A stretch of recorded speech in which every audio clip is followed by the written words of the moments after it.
everybody, my name is Adam. Today I'm going to do a tutorial on sky replacement. This is going to be using ACDSee Photo Studio Ultimate because a huge component of this process is done using layers and masking. This video is going to be a bit more in depth than some of our other tutorials. It's one that I get as a really common request from a lot of people is how do I do a sky replacement? So hopefully this video is useful to you.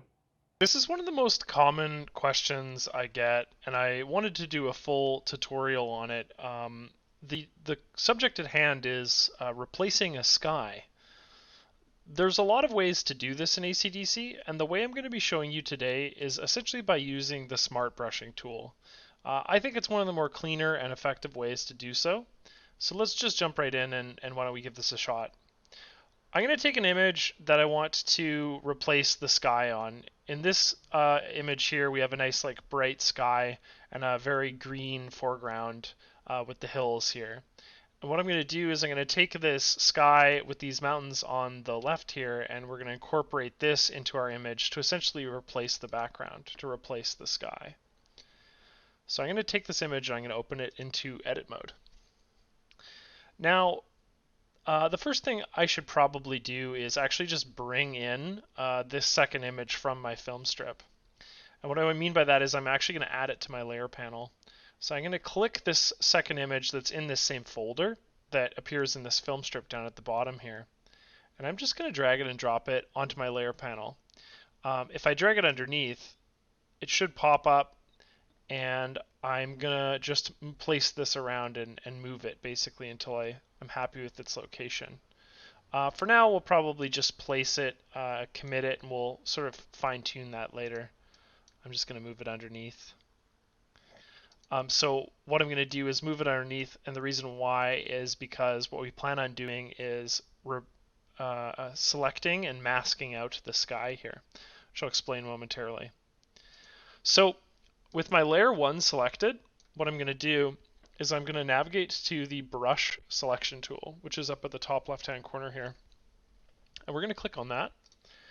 And what we're going to do is we want to make a smart brushing adjustment to the edge of the sky. And I'm going to select Magic Smart Brushing.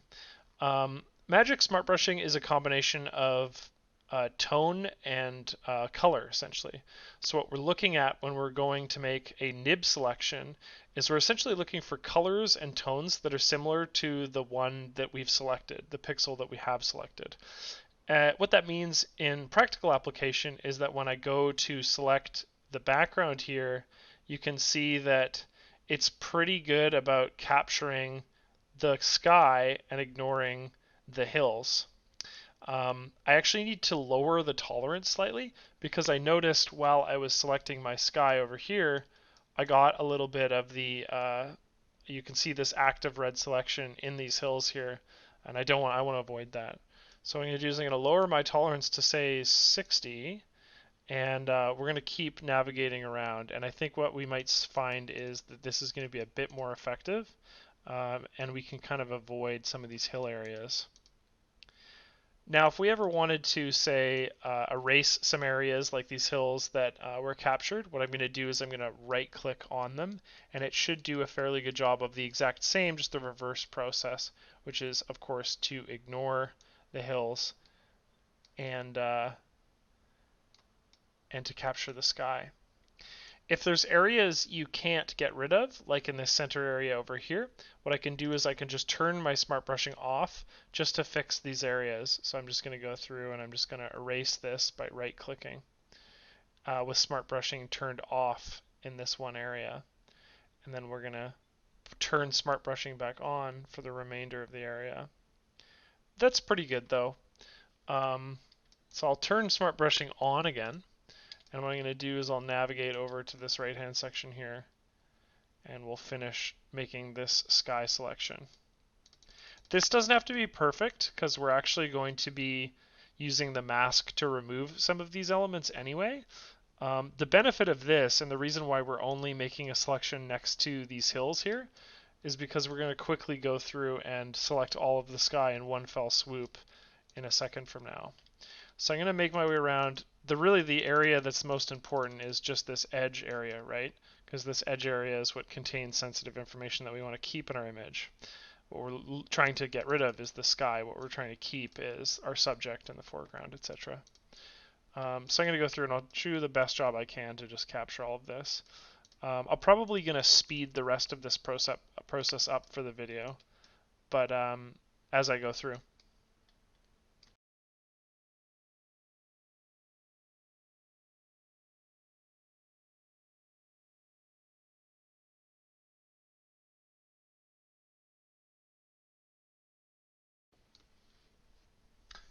Okay, so now that we have the hard part complete, in essence, again, what I mean by hard part is the area that's closest to our subject and the information that we want to keep in our image, which is this bottom section here. Now that we have that complete, what we're going to do is we're going to go back up to smart brushing, and we're going to turn magic off. And what we're going to do is I'll probably lower the feathering and just increase the nib width to just quickly go through and grab the remainder of the sky in our image here. And this doesn't have to be perfect either, because again, what we're going to do is we're going to utilize a second mask. But all I want to do is to just try to capture as much as I can here. And I think we're just about done. There we go. Okay, so now we have what I would like to call as an active selection. What we're going to do with this active selection is we're going to navigate all the way down to the layer panel, and we're going to click the mask button. Masking it, I can now deselect my selection by going to select and deselect. Masking it is we've masked our sky out of our image and away from the remainder of our components. But what you may notice is this is kind of the opposite of what we want. We actually want the inverse of this. We want to see the bottom part, our foreground and midground, and we don't want to see the background, which in this case I guess is the sky. So what I'm going to do is I'm going to take this mask, which now appears to the right of my layer, this guy right here, and what I'm going to do is I'm going to invert it. And as I do that, watch the mask. So what happened to the mask was that it went from black down at the bottom here and white at the top to white at the bottom and black at the top. And this is important information because what the mask tells us is that white is on. In essence, it is being displayed to you. And black is turned off, or in essence, is being hidden from view. The nice thing about using a mask versus just erasing that part of my image is that a mask is non-destructive. That information about our background is still present in this image, and I can turn it on again by essentially brushing on with either a black or white brush. I can also right-click my mask at any point and set it to white, but note that we will lose that selection that it took so long to create. So there's a lot of things you can do with the mask, and let's showcase one of those things. With our layer 2 now, again, we want to make sure that this layer 2 is beneath our layer, and we can unhide it now. And what I'm going to do is I'm going to take layer 2 here, and I'm navigating to the Move tool, which is up at the top left-hand corner here, and we're just going to find a home for this. In essence, I want these mountains to appear, but I don't want it to be super overbearing. So I think what we might end up settling on is something like this. And we'll work with this, but I'll commit it for now. The one thing that we want to do is we want to take our layer 1 mask, so this mask again that we created, and what I'm going to do now is I'm going to essentially blend this hill portion that appears right here. I'm going to do my best to blend this into the actual mountain that appears beneath it. And the way we do that is by using a brush and this black foreground color, like I mentioned a second ago, to sort of like do our best to smudge this into the way that it would look in the background. So what I'm going to do is that with a very low opacity, this is important, okay? Because with a high opacity, when we go to interact with this mask, it might be a bit more egregious than what we're looking for. It might be too intense. So I'm going to really lower the opacity while I'm doing this to probably about, let's go 15. And all I'm going to do is I'm going to sort of slowly make my way around this part of our image and just hide anything that I don't feel quite fits. And so I'll just go through, and this is a good way to get rid of any sort of edges that appear in your selection too. As you can see, there's a little bit of a white edge that appears right around the edge of that that hill portion here. And again, all I'm doing is, what I'm trying to do is essentially visually blend this sky component in, or in this case, the mountains, in with our background. You won't always have to do this, and a good example of when you wouldn't have to do this would be if you had just replaced a sky with another sky, because in this case, the edge, the contrast between this part of our foreground here is way too great to that of the background. But if you're just replacing sky for sky, even if the sky is a little bit different in terms of exposure, it'll probably line up nicely and won't be that big of an issue. But in this case, I think I have a bit greater structural issues in terms of the image. So I'm just going to go through and I'm just going to do my best to blend these components so that they have a bit of, they have a bit of a compositional image feel to them. And if I ever want any element to come back, I simply right click versus left click. When I'm right clicking, I'm applying a white, which again is to make that part of my mask appear. And when I apply a left click, I'm applying black, which is to make that part disappear. So to illustrate that, once again, right click, I'm getting that sky to appear. Left click, I'm getting that sky to disappear. If we do this once again, but we watch the mask this time, you'll notice that when I right click, that mask has a little white dot that appears down there. Well, that's where I'm brushing that section on. And then left, again, is removing it. It's brushing black onto that mask and therefore hiding this from view. Let's zoom out. This area is looking fine. I'm okay with that. I might want to work in here a little bit more. I might up the opacity to just try to work that line out. There we go. That's a bit better. And right here too, I think. And then let's make our way over to the right side of this image, because this is actually looking pretty good. I actually even like this smoky appearance that pops up here. Yeah, that's perfect. So I'm going to navigate over here now, and we're going to do the same thing. Again, a really low opacity, and we're just going to blend this out from view. I guess I should probably zoom out a bit to do the rest up here. We don't need this brown section up here. We're just going to leave a little bit of green down here. And we'll do our best to get rid of this as well, this white line. And the other thing I would like to do is, hair is notoriously difficult to make a selection of. It's easier with certain tools, but in this case I just did a relatively quick brush selection. So what I'm going to do is I'm actually just going to mask out this portion of the hair. I'm going to lower the opacity to do so. I just don't want this to appear like that. It's kind of glossy and sticks out too much. But that should help. Before we finalize this, the first thing we want to do is probably add a vibrancy adjustment. So I can add a vibrancy adjustment to this image. And I'm just going to slightly reduce the saturation. Okay, but I'm going to apply that saturation adjustment just to layer 1. And to do that, what I'll do is I'll click on this clipping mask here. So this vibrancy is being applied to the layer that exists beneath it, in this case just this image. One of the things we don't want to do though is we don't want our whole image to be desaturated.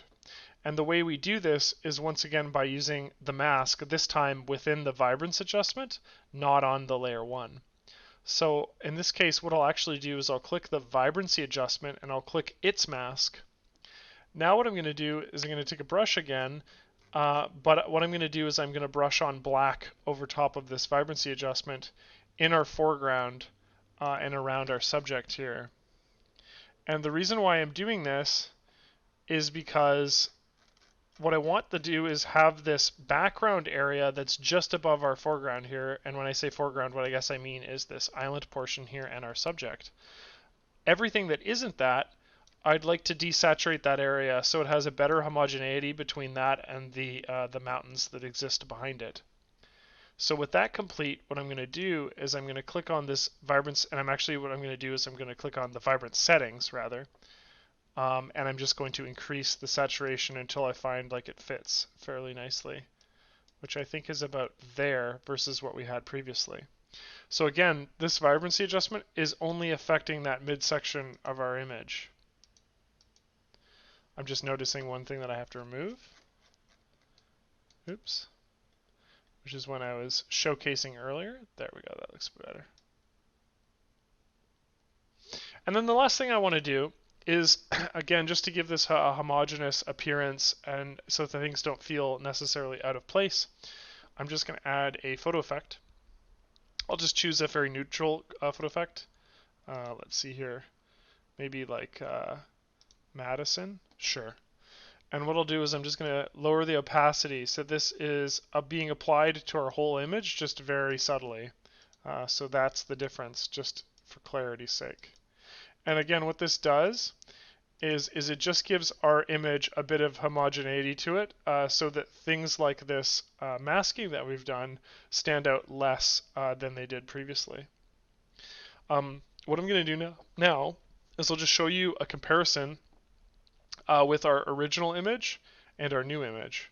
So I've actually already gone in and made one of these, so I'll just show you that one. But in essence, this is the difference between the two.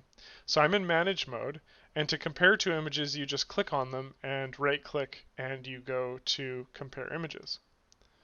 And so here you can see the before and after of those two images and how I've basically blended those images together using a combination of the brush selection tool. In addition to, we also used just the brush tool over top of masks. This is a fairly easy thing to do using ACDSee Ultimate.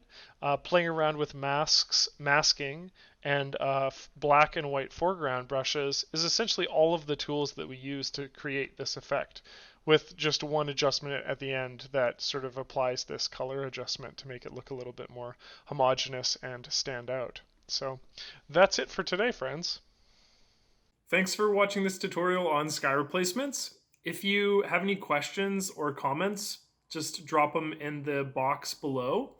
And if you have any other suggestions too, because this was a user suggestion for a tutorial, let me know as well. I'd love to hear that and hopefully produce a cool video that answers your question. So have a good day.